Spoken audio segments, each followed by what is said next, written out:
Welcome to this e-lecture where we're going to talk about the research question. How are we going to go about formulating a research question that we can use doing our research? That's what this lecture is about. So, what is the research question? Well, Wilhelm Aubert, he said that the research question is the point of departure for social research. Should be a problem, either a practical issue, a more general problem, situation, an annoying ignorance, or something strange that arouses curiosity. So this question, it can be about the social world that you seek to answer through the collection and analysis of data. And your point of departure should be existing knowledge, what we know about this social phenomenon that we're interested in. But our goal should be to go further than existing knowledge. What do we not know? We should make a contribution to the research in this field. But the research question must also be sufficiently precise to provide direction for and delimit the research. And this is really important. I always say ask a small question and provide a good answer. Do not ask a large question and provide a bad answer, because research always takes more time than we think. So asking a small question and providing a good answer to that small question is always the best. So it must be sufficiently precise and to provide direction and delimit our research. And the criteria we often use is feasibility. Can it be done with available time and resources? Because research is always limited by our resources and our available resources. Social importance. Does it make a difference in the world? Is it important for us? Should we know more about this? And scientifical relevance. Does it resolve contradictory research finding or a puzzling issue in theory? So these are kind of the general criteria we use to evaluate a research question. But the most important thing, as I said, is asking a small question and providing a good answer. I think that's the most important advice.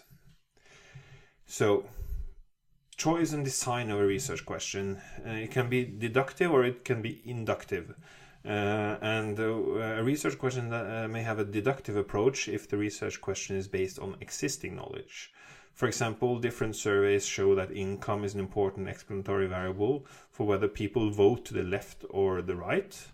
And the question is this the case? Do rich people tend to vote to the right and less rich tend to vote to the left? Is this still the case?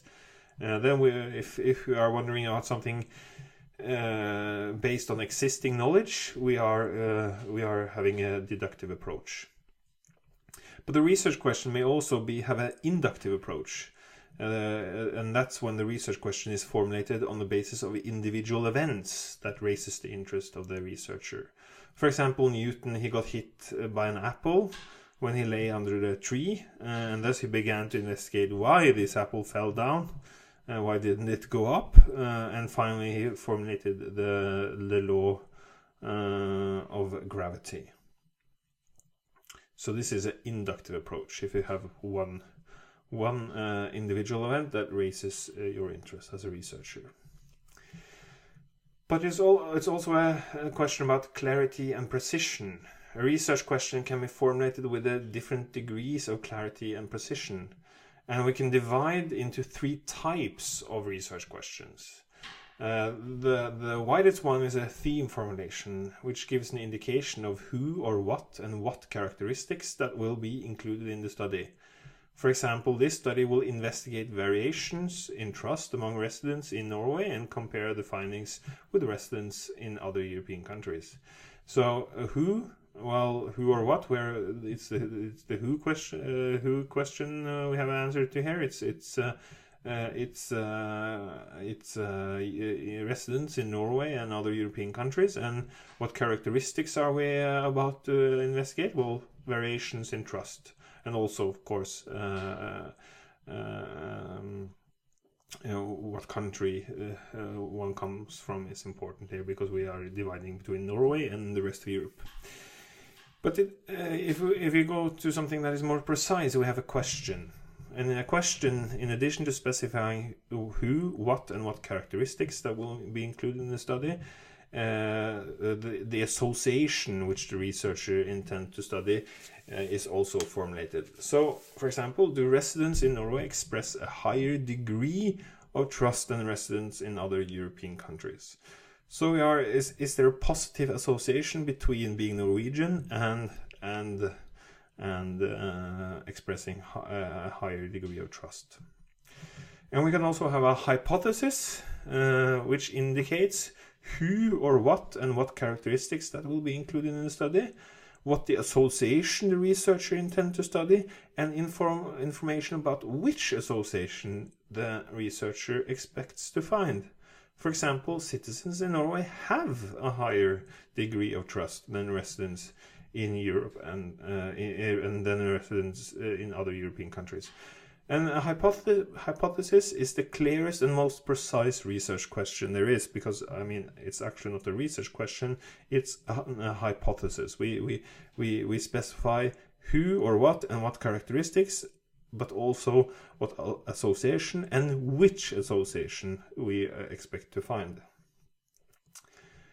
So the research question is really has two central elements, or two main types of concepts, and these two main elements we call units and variables. A research question outlines who or what we are about to study, and these are called the units of analysis. In the example we used above, all residents throughout Europe constitutes the units of analysis. So they are, all the residents in Europe are units of analysis. So yeah, our units of analysis can be individuals, it can be communities or municipalities. So if we have data on the community or municipality level, it can be companies, or it can be countries, if we have information on the country level. So usually it will be individuals. Usually we'll deal with survey data or register data on individuals. So usually our units of analysis will be individuals, but it can be on other levels as well, such as municipality, community, be different companies or different countries. So, okay. Again, a research question contains two main elements, or two main types of concepts, units and variables. And a research question outlines the characteristics that are to be included in the study. And these are called the variables. The characteristics that we are going to include in our study, these are the variables in our study. In the example above, there are two different characteristics that are central. Nationality, we are interested in whether you're Norwegian or not, and your level of trust. And the fact that we're referring to these characteristics as variables, that's an indication that these properties vary from unit to unit. I mean, there's a variation in your nationality. Some are Norwegians, some are from other European countries. And there is a variation in your degree of trust. So it varies from unit to unit. So to illustrate what characteristics we can be interested in, for example, it can be sex, income, social class, all types of characteristics that are important for our study and that we want to include in our study and use to study the variation, variation between individuals, variation in social trust, variation in income, and so on and so on. But we have also, when we are dealing with the research question, we have also something called the theoretical and operational definitions. The theoretical definitions is an attempt to clarify the meaning of a concept. We can call them clarifying definitions. And a theoretical definition of trust would be: trust is an individual's belief and a willingness to act on the basis of words, actions, and decision by others. And for research purposes, well, this kind of theoretical definition will not suffice. I mean, we cannot use it to actually measure trust. We have to make this concept measurable, or this theoretical definition will not be sufficient. We have to provide an operational definition to make it measurable. So the research question, theoretical and operational definition. An operational definition indicates the operational steps that must be taken to measure a concept empirically. So an operational definition of trust will define which indicators we are going to use to measure trust. What questions are we going to ask people when we are going to ask them about their trust in other people? And I have 3 examples here. I have 3 questions about trust from the European Social Survey in 2016, where the first one is: generally speaking, would you say that most people can be trusted, or that you can't be too careful in dealing with people? Please tell me on a score from 0 to 10, where 0 means that you can't be too careful and 10 means that most people can be trusted. Do you think that people, the second question is, do you think that most people would try to take advantage of you if they got the chance, or would they try to be fair? And the third question is, would you say that most of the time people try to be helpful, or that they are mostly looking out for themselves? And you can see the scale down below, where 0 on all these questions means that you can't be, that you have no trust, and 10 means that you have a lot of trust. And if you merge these questions, or you take the mean on these 3 questions and merge them together, we can get something called an index for trust based on these 3 questions. And here I've shown you how these 3 questions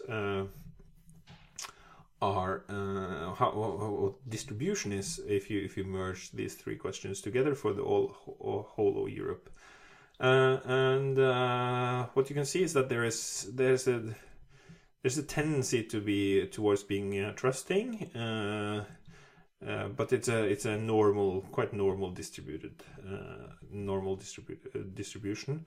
It's kind of clock formed. So yeah, some are very trusting, some are not trusting at all, but most of Europeans are placed somewhere in the middle. Okay, thank you. This was the end of the e-lecture about the research question.